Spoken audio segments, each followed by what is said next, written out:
Jika Anda menanyakan,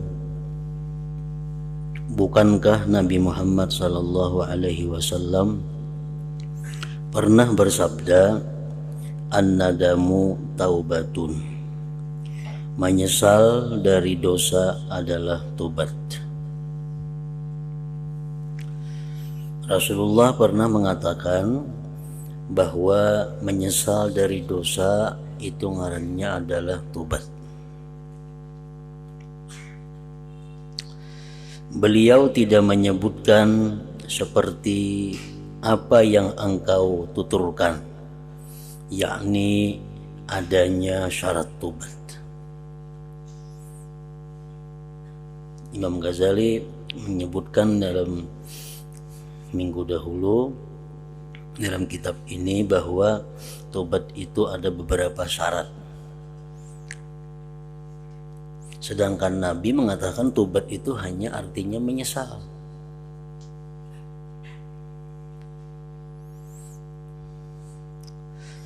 Itu berarti engkau memberati orang yang hendak bertobat.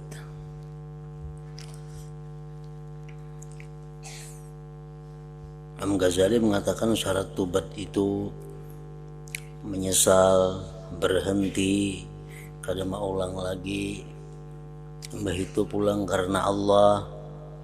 Sedangkan Nabi kada ada nangka itu. Nabi cuma mengatakan tobat itu adalah penyesalan. Berarti engkau, wahai Imam Ghazali, memberati orang yang hendak bertobat. Nah, jawaban beliau, pertama-tama ujar Imam Ghazali, ketahuilah bahwa penyesalan itu merupakan sesuatu hal yang tidak berada dalam kekuasaan hamba.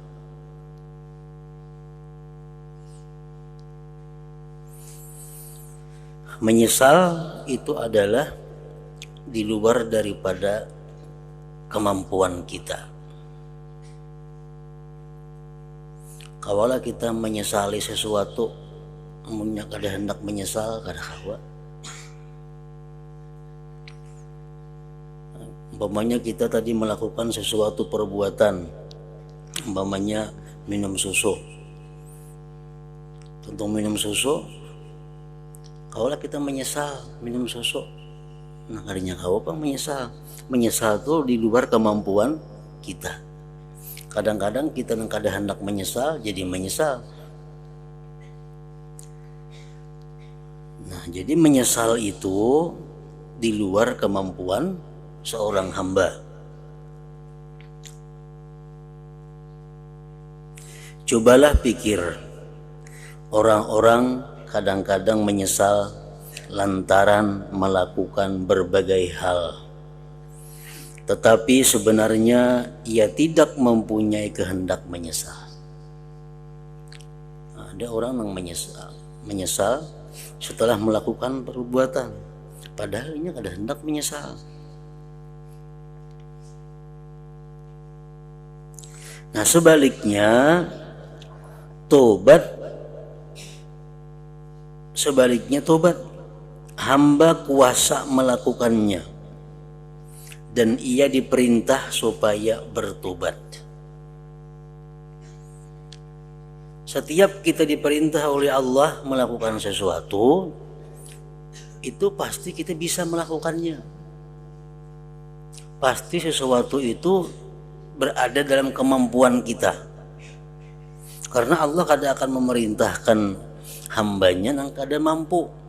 Allah kada akan memerintahkan kepada hambanya sesuatu yang di luar daripada kemampuan hambanya.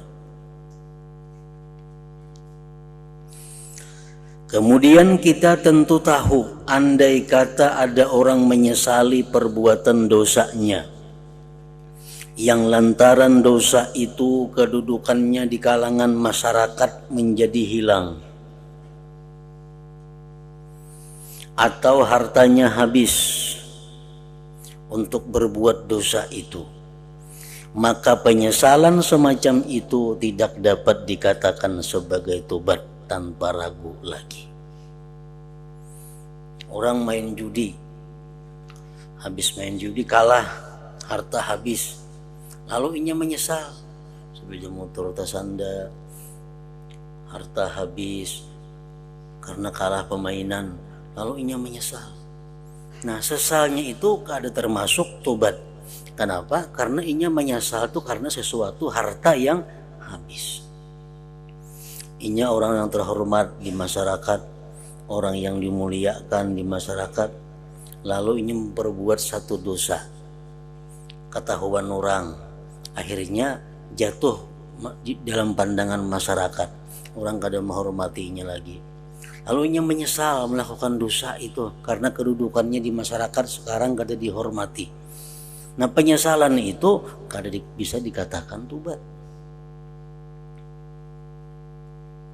Orang minum sesuatu yang memabukkan atau minum minuman apa, habis itunya sakit, habis itunya garing, lalu menyesalnya minum arak itu. Nah sesalnya itu bukan karena Allah, karena sakit.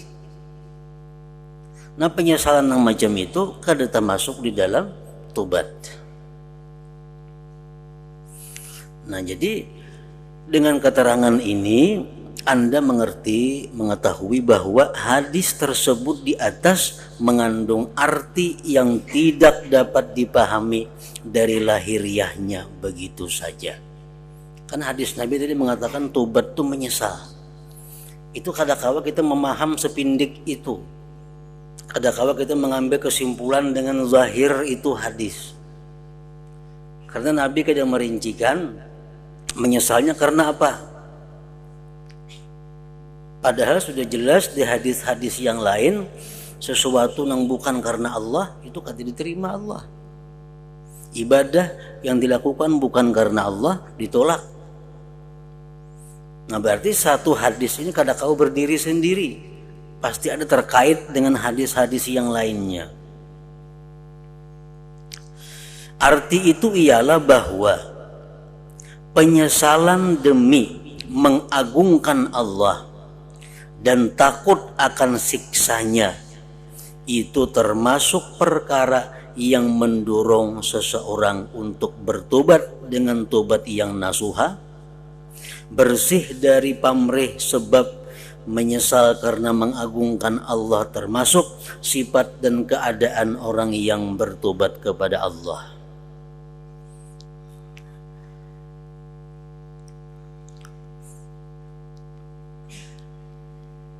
Penyesalan demi mengagungkan Allah dan takut akan siksanya, nah itu termasuk perkara yang mendorong seseorang untuk bertobat dengan tobat yang nasuha. Kalau menyesalnya itu karena takut kepada Allah, kalau menyesalnya karena takut, karena mengagungkan Allah, nah itu baru penyesalan yang membawa kepada tobat nasuha. Bersih dari pamrih sebab menyesal karena mengagungkan Allah termasuk sifat, menyesal karena mengagungkan Allah termasuk sifat dan keadaan orang yang bertobat kepada Allah.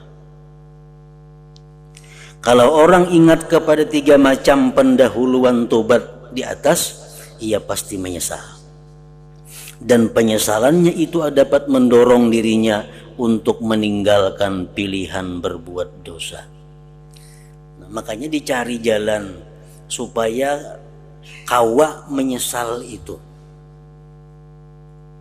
Karena mungkin ada jalannya, kan mau timbul penyesalan itu.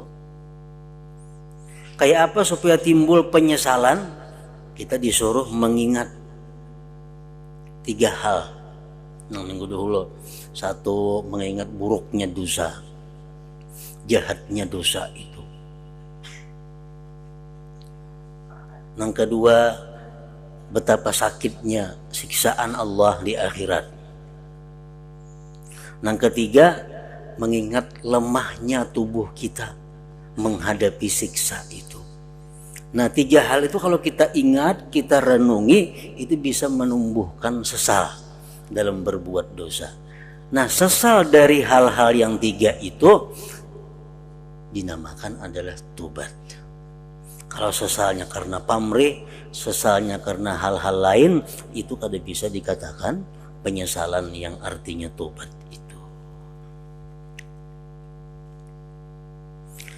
Penyesalan orang semacam ini akan tetap bersemayam di hatinya pada waktu-waktu mendatang, sehingga akhirnya penyesalan tersebut menggerakkannya untuk mau merendah diri di hadapan Allah Subhanahu wa ta'ala. Jadi maksud Imam Ghazali bahwa tobat itu ada syarat-syaratnya, tobat itu ada pendahuluan-pendahuluannya, bukan mempersulit orang yang hendak tobat kada, tapi justru mengajarkan bahwa bagaimana tobat itu yang nasuha. Penyesalan dari apa supaya tobat itu benar.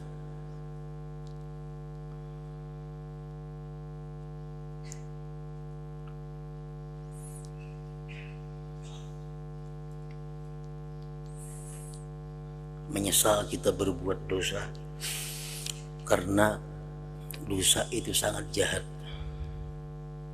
membuat aku jauh dari rahmat Allah, membuat sedih Rasulullah, mengingat bagaimana siksa Allah di akhirat dengan dosa yang kulakukan itu. Nah, kemudian lagi mengingat betapa lemahnya badanku menghadapi siksa Allah yang berat itu. Nah, lalu menyesal. Kayak apa sesalnya itu? Sesalnya itu macam apa ukuran sesalnya?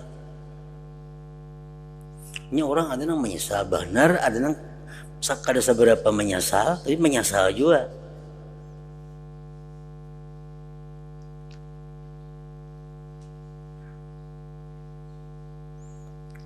Imam Ghazali dalam kitab lain menyebutkan ukuran sesal. Kayak apa sesal itu yang termasuk dalam ukuran yang bisa diterima. Umpamanya kita berisi duit ada 10 juta. Kita ada duit 10 juta umpamanya. Lalu kita ambil 1 juta.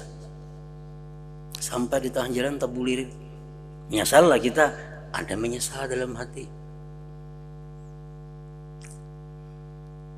Kalau tabulir pang 100.000 aja menyesal juga, cuma kada seberapa sesalnya. Nah, sesal yang macam apa supaya jadi ukuran untuk bisa dikatakan apa yang disabdakan Nabi tadi, penyesalan itu adalah tobat.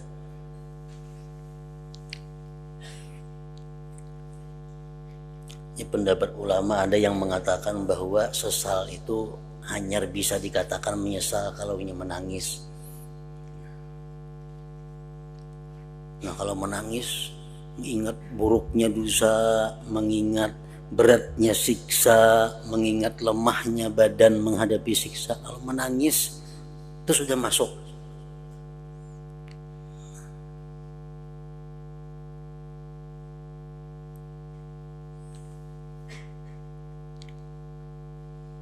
Nah, Imam Ghazali tadi dalam kitab lain mencontohkan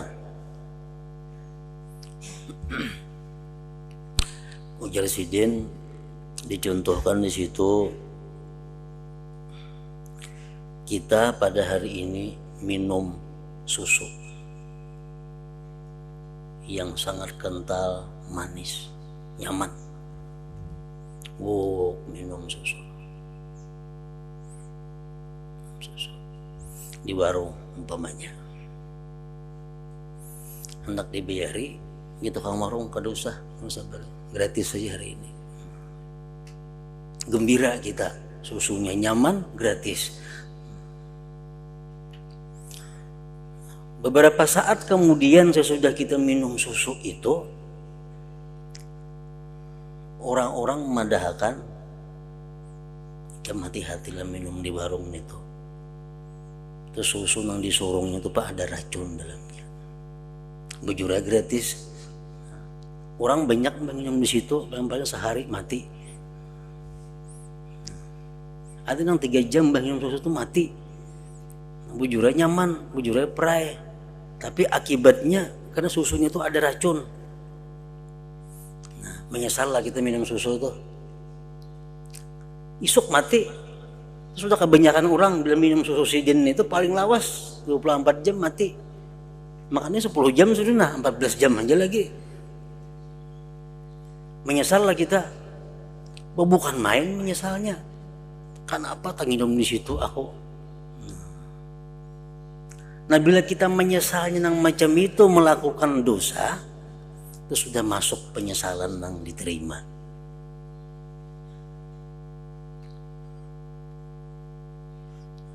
Jadi bandingannya adalah nyawa. Kalau orang bisa duit misal 1 juta, 1 jutaannya bisa duit, terbelirit terpulang. Nah menyesal benar kalau tuh baru masuk lagi sesal kayak itu. Karena hanya duit. Awak masih kuat, masih bisa mencari. Tapi kalau sesalnya itu sudah nyawa, itu sudah terbukti. Setiap orang minum punsidin itu paling lawas 24 jam mati. Belum ada yang selamat lagi. Nah seorang tak minum tadi, dan ini 10 jam sudah, nah 14 jam lagi giliranku mati ini. Nah kayak apa menyesalnya bukan main. Bisa menangis. Nah bila menyesal kalau macam itu kita melakukan dosa, itu penyesalan yang termasuk di dalam jar Nabi kita tadi, an-nadam taubatun. Jadi disuruh kita mengingat begitu buruknya dosa, cari pengetahuan apa-apa buruknya dosa itu, terus cari ilmu bagaimana bahayanya dosa itu.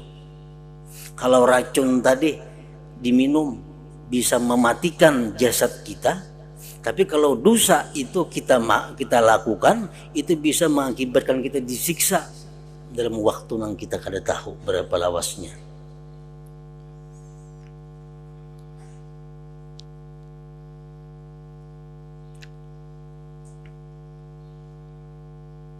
Makanya banyak para ulama mengatakan bahwa menghindar dari perbuatan dosa itu sulit, tapi lebih sulit lagi menyesalinya. Menghindar dari satu dosa itu sulit, apalagi mudah, rame, nyaman dan sebagainya. Menghindar itu sulit, tapi ujar mereka mengatakan menyesalinya kayaknya lebih sulit lagi daripada itu, daripada meninggalkan dosa itu.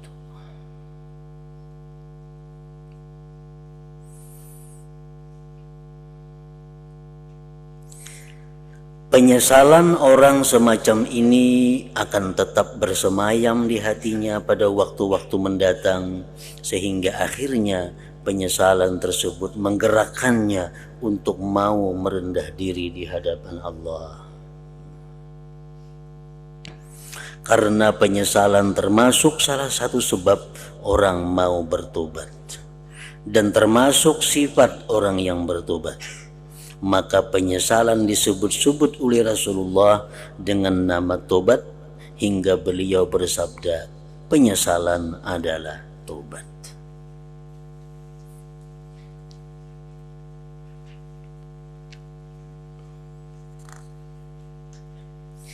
Pahamilah keterangan ini, Anda bakal memperoleh taufik dari Allah insyaallah ta'ala.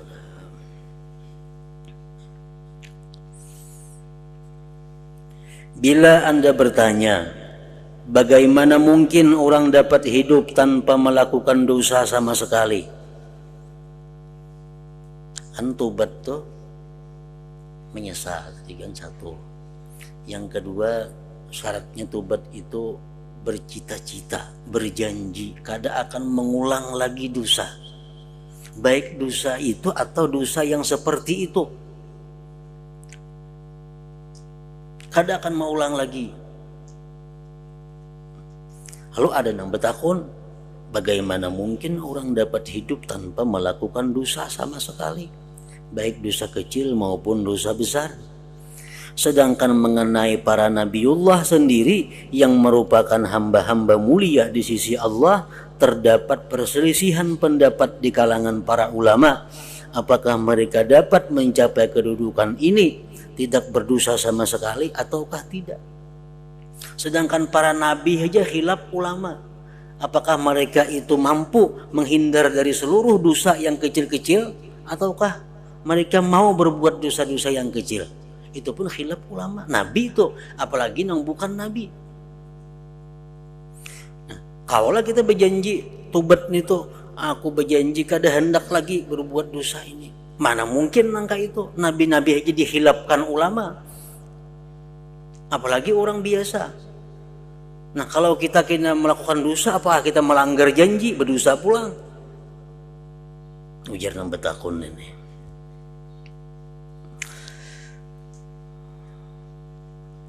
Imam Ghazali menjawab, ujar Sidin, mengenai kita berjanji, bercita-cita dengan sungguh kada akan mengulang lagi perbuatan dosa itu, ketahuilah bahwa orang tidak melakukan dosa sama sekali merupakan suatu hal yang bisa terjadi dan tidak mustahil. Orang tuh kada akan melakukan dosa lagi imbah tobat itu bisa terjadi dan kada mustahil. Jadi berjanji aja dengan sesungguh-sungguhnya, aku sejak ini berjanji kada akan mengulang dosa lagi sepanjang hidupku. Dan itu kada mustahil, bisa aja terjadi. Contohnya kayak apa? Kita berjanji mulai saat ini kada mengulang lagi aku dosa yang ku perbuat itu. 2-3 menit mati. Begitu mati. Berarti sudah menepati janjinya kada mau ulang lagi berbuat dosa sepanjang hidupnya. Jadi itu kada mustahil. Kita berjanji kada mau ulang lagi berbuat dosa, itu kada mustahil terjadi.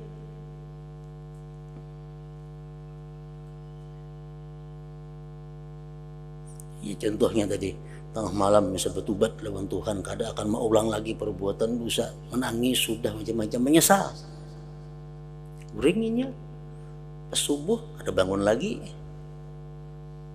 mati orangnya. Nah berarti ini sudah menepati janjinya. Hal itu adalah sesuatu yang gampang saja bagi Allah Subhanahu wa Ta'ala. Itu sangat gampang bagi Allah untuk menjadikan orang ini kada akan berbuat dosa lagi. Kada ada sulitnya bagi Allah itu. Undang-undang Allah menyebutkan Allah mempunyai wewenang menentukan orang yang dikehendaki untuk menerima rahmatnya. Wallahu yakhtassu birahmatihi may yasha. Allah menghususkan dengan rahmatnya orang yang dia kehendaki.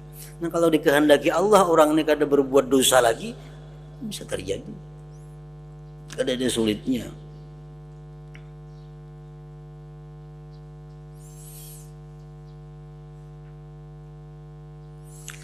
Lalu di antara syarat tobat, orang harus tidak dengan sengaja melakukan dosa. Kan tobat, kan kita tobat. Tobat yang kita lakukan ini bisa batal, bisa utuh, selamat. Di antara syarat tobat yang kada batal, yang terus menerus, yang utuh, itu tidak ada kesengajaan melakukan dosa. Adapun kalau orang tersebut terjerumus ke dalam dosa lantaran lupa atau keliru, maka yang demikian bisa dimaafkan dengan anugerah Allah. Ini merupakan suatu hal yang mudah bagi orang yang diberi taufik oleh Allah Ta'ala. Nah, perkara kita habis tobat itu karena kada sengaja melakukan dosa, itu dimaafkan Allah. Kada membatalkan lawan tobat, lawan janji kita itu. Nang bisa membatalkan janji itu nang bersengaja, berencana melakukan dosa. Nah itu kalau orang memperbuat dosa tapi inya kada sengaja, tapi inya lupa, itu kada diperhitungkan. Tobatnya masih tetap utuh, tetap selamat. Dan itu pun Allah sangat mudah memberikan taufik hidayah kepada orang untuk menghindarkan orang daripada dosa-dosa itu. Nah, jadi kada ada alasan artinya bahwa awalah sepanjang hidup ini kita selamat daripada dosa, maka dalam tobat kita berjanji sudah karena mau ulang lagi. Nah, itu bisa.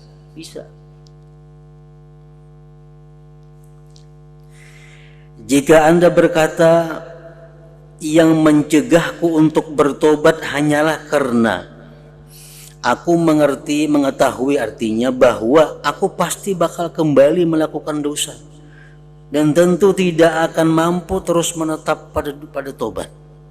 Jadi tidak ada faedahnya aku bertobat. Aku ini kada hendak bertobat lagi nah. Kenapa? Karena aku ini bertobat malam ini, esok pasti melakukan dosa sudah. Pasti. Kenapa? Karena di gawian kun itu, umpamanya di kantor kun itu banyak bebinian, nang kada berjilbab, nang kada apa, pasti aku cacangange sudah auratnya. Jadi mun aku bertobat malam ini, esok kan batal pulang kena tobatnya. Amun aku tobat malam ini, esok aku ke pasar berusaha, pasti terlanggar pun di pasar ini hukum Allah kayaknya. Melihat nang munkar kada wani menagur, melihat nang apa dosa-dosa. Jadi aku udah kau tobat dulu, wah ini coba kita mahadang ampih begawi maka. Kalau kayak itu ada nang betakun, aku kada kau tobat. Kenapa? Karena isok ini tak gawi pulang tobat itu. Dosa itu kada kau terlepas. Nah, jika Anda berkata yang mencegahku untuk bertobat hanyalah karena aku mengetahui bahwa aku pasti bakal kembali melakukan dosa dan tentu tidak akan mampu terus menatap pada tobat, ini tidak ada faedahnya aku bertobat.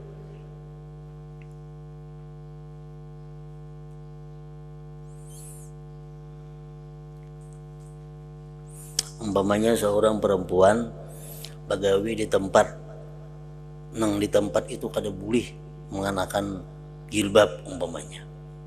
Si bini-bini ini begawi di kantor atau di mana nang peraturan itu kada boleh di situ pakai jilbab. Lalu jarinya mau aku tobat malam ini, nah isuk aku aja nggak kantor pulang, apa aku tobat? Karena isuk pasti tagawi pulang dosa itu. Jadi bekain aja bertobat, dia sudah ampe begawi di situ. Nah, kalau begitu ujar Imam Ghazali, maka ketahuilah bahwa apa yang Anda kemukakan itu sebetulnya termasuk di antara bujukan syaitan itu. Itu bujukan syaitan. Ikam toh di hati, amun aku tobat nah hari ini, isuk aku pasti pulang buat dosa. Jadi kalau dosa tobat dulu. Nah itu bujukan syaitan.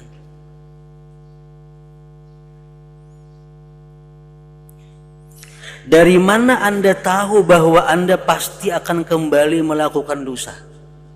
Di mana kamu wani pasti mun aku tobat malam ini aku esok pasti pulang melakukan dosa. Di mana kamu tahu pada pasti esok melakukan dosa? Kawalah kita memastikan itu, mun aku nih tobat malam ini esok kayaknya aku pasti membuat dosa pulang. Di mana tahu pasti ini tuh? Nah itu bujukan syaitan. Dari mana Anda tahu bahwa Anda pasti akan kembali melakukan dosa?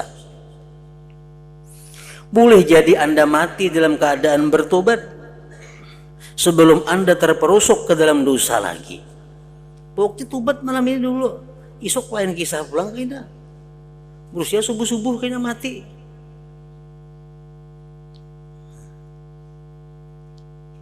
Jadi kada ada apa ngarannya kepastian tuh kada ada. Isok kita pasti berbuat dosa kada ada.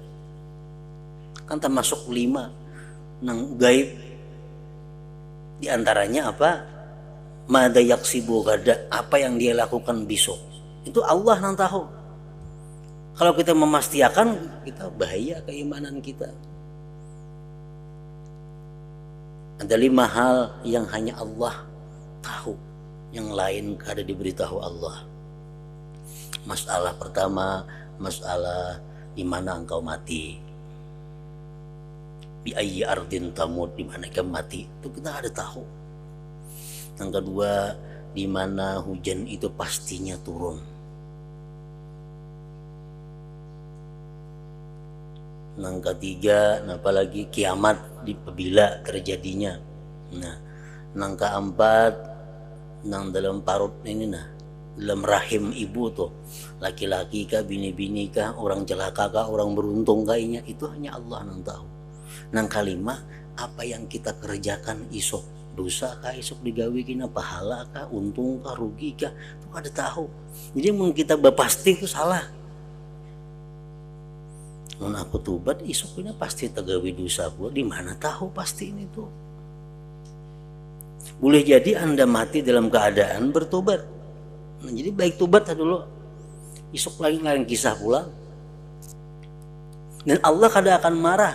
Walaupun 70 kali sehari kita melanggar tuh kada marah Tuhan.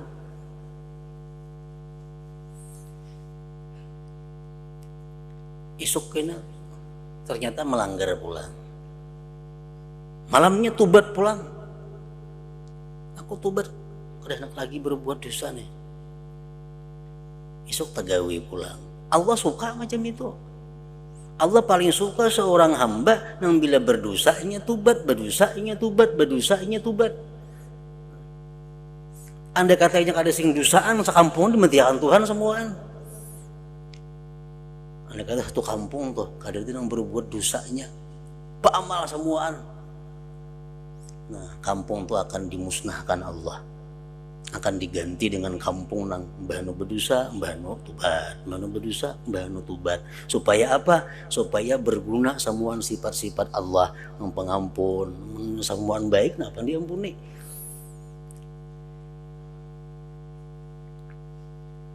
Nah, jadi kada ada halangan untuk menunda tubat, kada ada halangannya. Kayak mahadang baik, mahadang umur sekian, kada ada itu.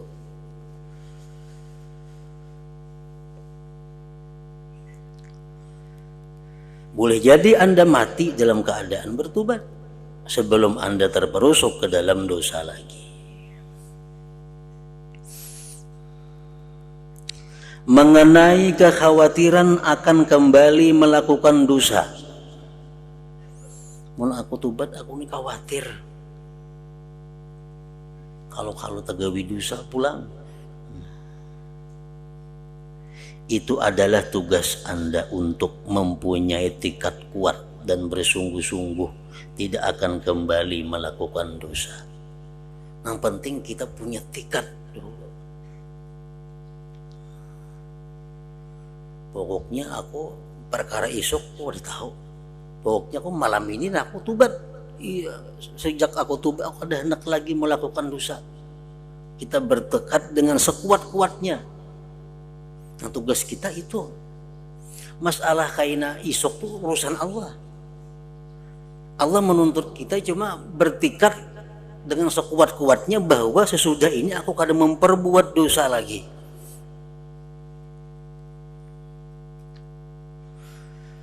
Allah lah yang bakal menyempurnakan tekad Anda. Tuhan kena bisa aja aturakan itu. Oke, untuk urusan yang telah lalu aku tobat. Nah, akan datang aku bersungguh-sungguh kada akan mengulang lagi. Selanjutnya terserah Allah. Nah, kayak itu. Kalau kita punya keinginan yang kuat, tekad yang kuat, Allah pasti memberikan jalan.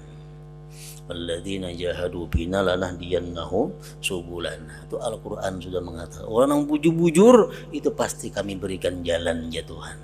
Kayaknya Tuhan bisa beri jalan yang bagus, pekerjaan yang terhindar dari dosa.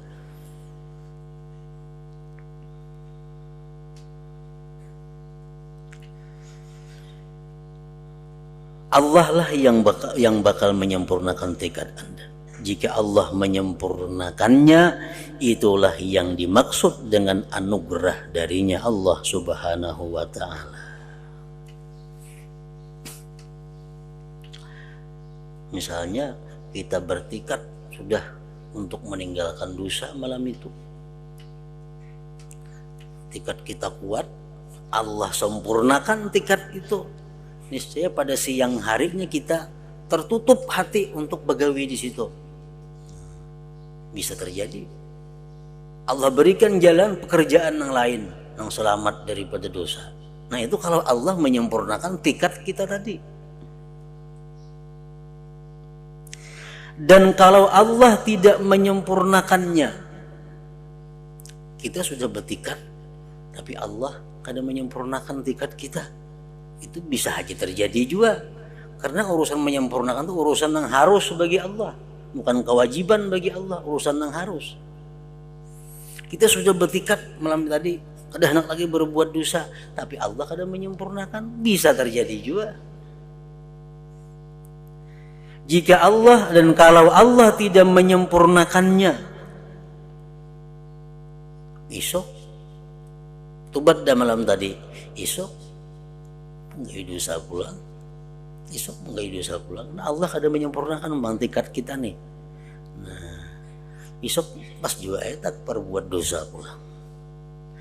Dan kalau Allah tidak menyempurnakannya, maka Anda sudah beruntung.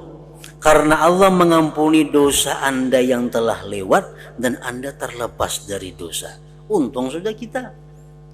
Mun isuk tuh kita tak perbuat pulang dosa itu, untung juga dosa yang lalu sudah terhapus.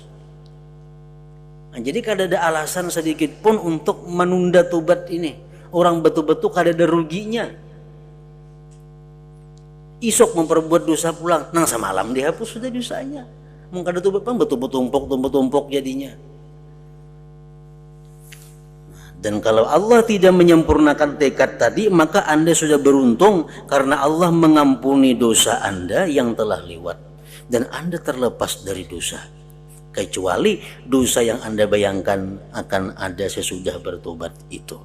Kecuali kena esok pulang ke tagawi dosa, nah bahasa pulang kena. Walaupun kita 100 kali sehari tobat, 100 kali pulang mau ulang dosa, Allah makin suka.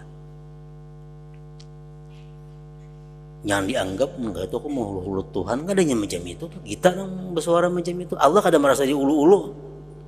Bahkan Allah suka terhadap hambanya yang bila berdosa, tobat, dosa, tobat. Jangan merasa kita merasa mau ulu-ulu Tuhan, jangan merasa itu. Allah bangga.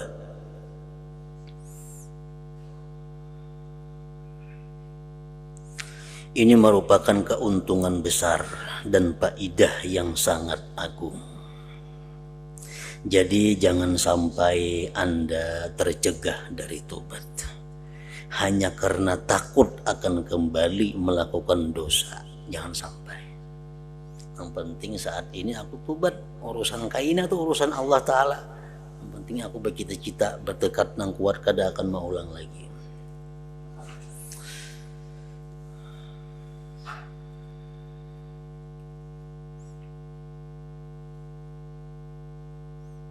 Nang kada kawa tobat nih itu orang nang masih bercelumur dengan dosa. Nah itu kada kawa tobat. Karena kan tobat itu syaratnya apa? Berhenti dulu. Berhenti dulu. Berhenti, menyesal, bercita-cita, bertekad kada mau ulang lagi. Kita laki-laki misal begalang amas, kan kada boleh itu berdosa. Begalang amas atau begalang jam amas atau berutas amas itu berdosa. Lalu bertobat lawan Tuhan, ya Allah, nah hamba menyesal, tapi kada dipacul mau lah. Kada mau. Dipacul dahulu. Nah, pacul galang jamnya, pacul utasnya andak dalam lemari. Bampih. Aku menyesal dan bercita-cita. Isuk kena tak pakai pulang kada jadi masalah. Lah besok tobat pulang kayaknya. Yang penting waktu kita tobat tuh jangan berandak di awak nah haram itu. Nah sama orang melakukan riba kayak itu juga. Orang ini gawian mau tanggakan duit berbunga atau ingin berhutang duit berbunga. Ya Allah hamba tobat daripada riba. Tapi kada ampih. Kada bercabut di bunga itu nah. Itu ngaran ulu-ulu Allah ngarannya. Amun ditarik sudah aku hutang lawan ikam bunga. Stop, nggak sini aja kena kulunasi. Nah, aku mau tangakan lawan ikan berbunga ampihan kita ngutang nang sawajarnya aja. Nah, hanyar tobat, nah itu akron itu atau kada mau ulu Tuhan.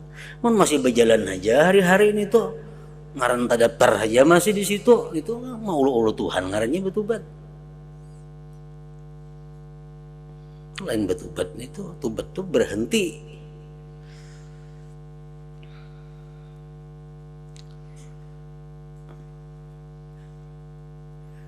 Jadi jangan sampai Anda tercegah dari tobat hanya karena takut akan kembali melakukan dosa. Dengan demikian, lantaran tobat Anda sesungguhnya berada di antara dua kebaikan. Nah, tobat ini kita berada di antara dua kebaikan. Kebaikan yang pertama apa? Kita bertobat, kita diteruskan oleh Allah. Selamat. Nah, kebaikan yang kedua, amun Tuhan kada membantu, dosa nang dahulu habis.